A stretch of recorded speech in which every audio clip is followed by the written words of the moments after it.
up next is a friend of mine, Kristin Barbato, who's founder and CEO of Build Edison. So Kristin's the person to go to with your when you're looking for projects and trying to get through the valley of death that many clean tech companies with new inventions and power systems need demonstration and pilot projects. What makes Kristin so useful and effective is she's had years of experience, both at places like Con Ed and Veolia, but also City of New York, NYSERDA, NYPA. So, but the little known fact is she started her career doing substation reliability work for Florida Power and Light. And so I believe actually has boots on the ground. And somewhere in all of this, she finds time to teach at Columbia and NYU. So Kristin, what do you want to tell us about Build Edison?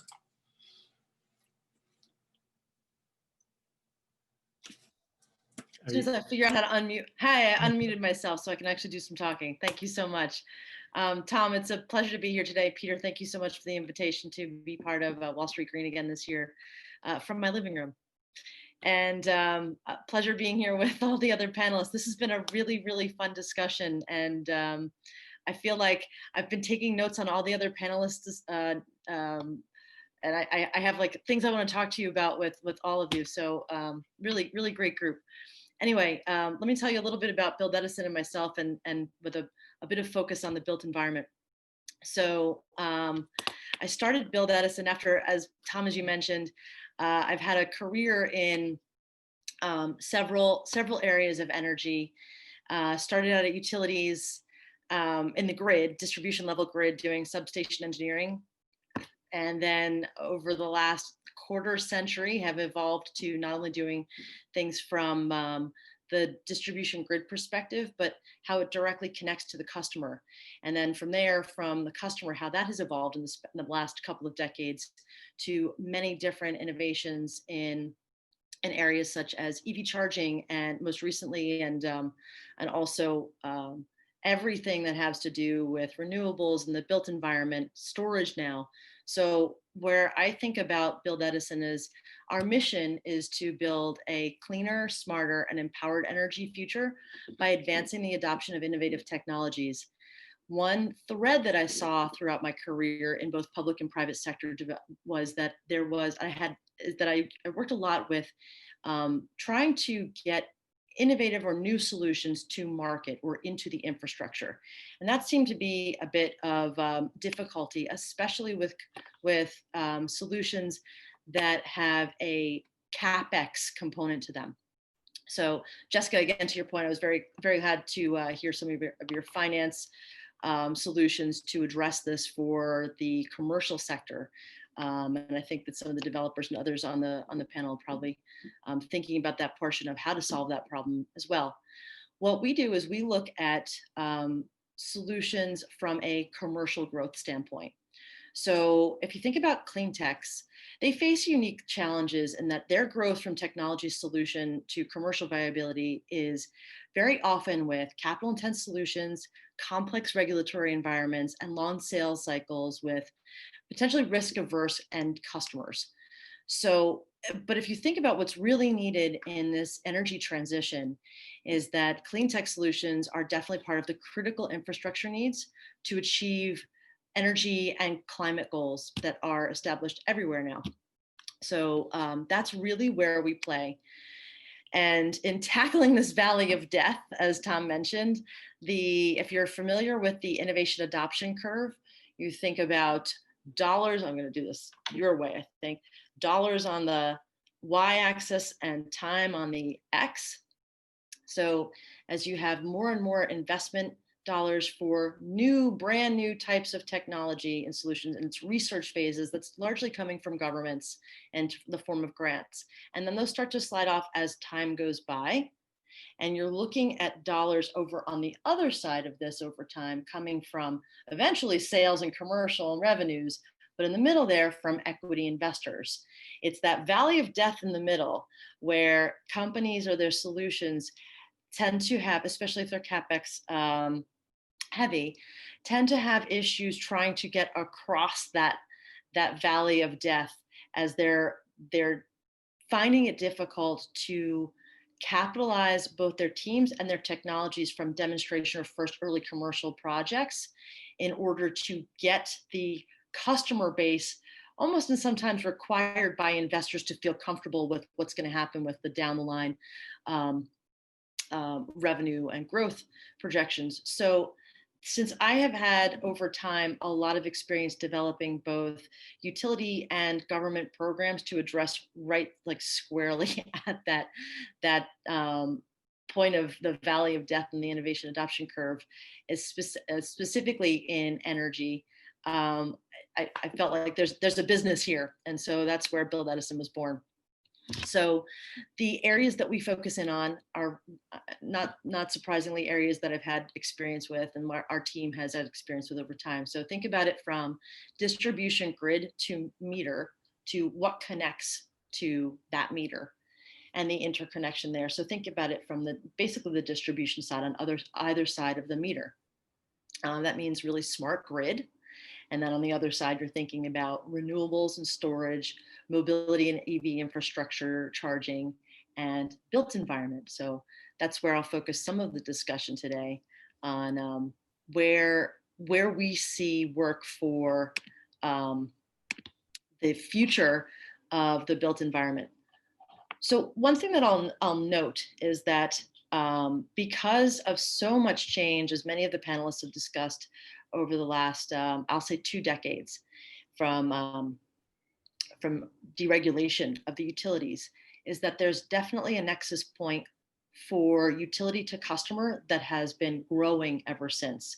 So when I did customer billing systems for Con Edison or efficiency programs or DERs and strategies for solar from the utility side, and then became the person who was on the other side as the manager of New York City's energy infrastructure, municipal energy, utility bills, supply contracts, capital projects, O&M and expenses, and then innovation planning, you saw firsthand the integration between what's happening with customer and energy usage and utility, and that interconnection and integration has grown even more and will continue to. So when we think of the built environment, we think of the building environment as everything that encompasses the building from the point of the utility to anything within the building itself.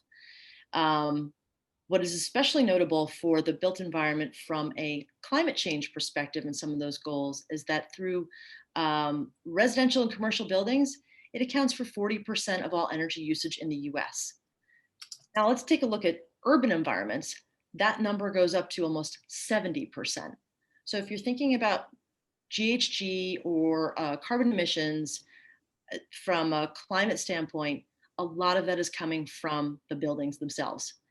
And so a lot of these goals for efficiency are increasing, as well as where the resources coming from to source that. And some of those are becoming DERs, so distributed energy resources. So another area that I want to get into a little bit more is how the distributed energy resources are shifting now. And I think we heard from a few different panelists already today about what's been happening with solar, as well as starting to get into storage, as well as efficiency solutions. So if you think of the building itself, they're becoming much more efficient, technically able to manage what's happening within their own operations, as well as what the resource supplies are for their energy usage in combination with the grid. So DERs are changing as well. And I'll quote my colleague, Zach Sussman at Build Edison, who recently wrote a really interesting blog article. It's on our website if you want to check it out, on what is happening with the transformation of DERs in the built environment and this new type of DER that he discusses, which is the GEB, the Grid Interactive Efficient Building. So some of the points that he makes in this blog are what's very interesting about this nexus between the utility and the building, and the adoption and acceptance of the need for the interconnection there to be much better understood, so that as you have behind the meter distributed generation, and other energy efficient types of equipment, that these DERs turn a customer from a utility into a power consumer as well as a power producer or prosumer. You may have heard these terms.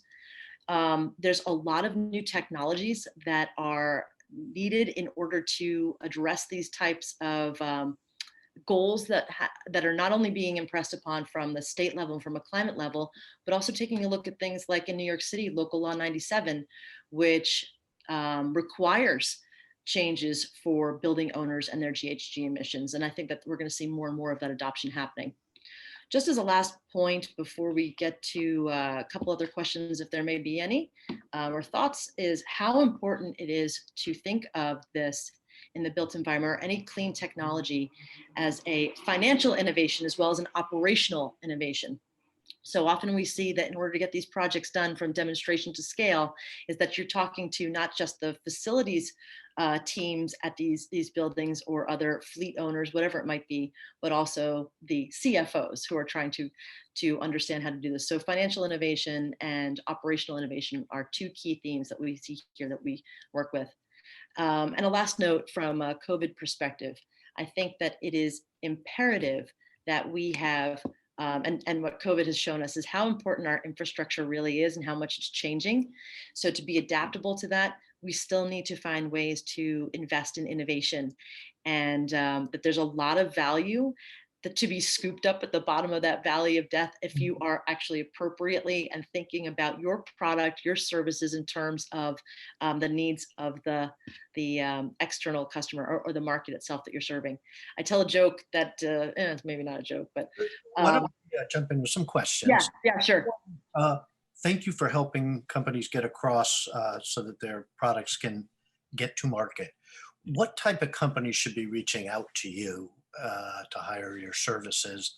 Is it a startup? Is it a utility that wants to deal with startups? Or who do you bring the most value to? Yeah, it's funny. When I first started Build Edison, I thought it would be just the startups. So anybody from from past prototype phase that is commercial, has a commercial technology ready.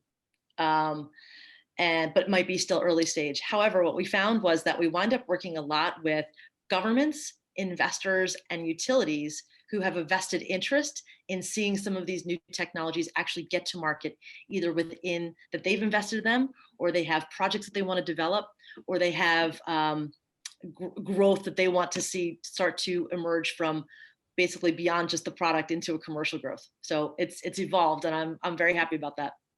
So I'm familiar with some of the companies you've helped, and one of them is trying to balance the grid, whether it's the distribution grid by creating new channels and really switches. But they also do they're planning to do the phases, which seems like it's a huge issue as people start sending and receiving power, yeah, whether they're a residence or string of homes or a small commercial. Can you, I don't know if you can share, I should have probably asked you beforehand. Can you talk a little bit about what you actually did for that company? Yeah, sure. Switch Source was a company who, and we work with other companies that work within the grid itself, but distribution grid. What we've done there is typical in looking at what the CapEx solution is, what the capital solution is, what the product is, who the target market is, how you actually think about the solution as a solution, not just something looking like a product, a solution looking for a problem, but rather actually understanding the customer side of things, which in turn, a lot of times for the distribution side is the utility itself. They have not only the need for their own infrastructure, but how the infrastructure that they serve, like buildings and EV charging, actually impacts the way they do their planning.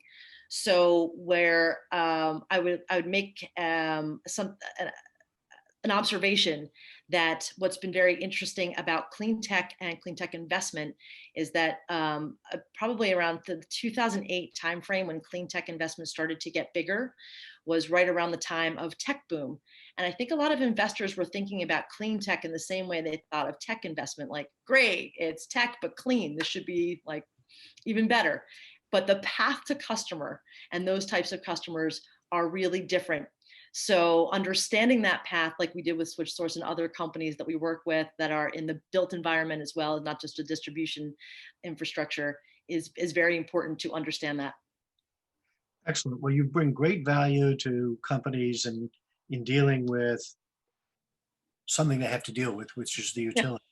And that's who we're going to hear from next. great. So thank you, Kristin. And why Thanks, don't Tom. we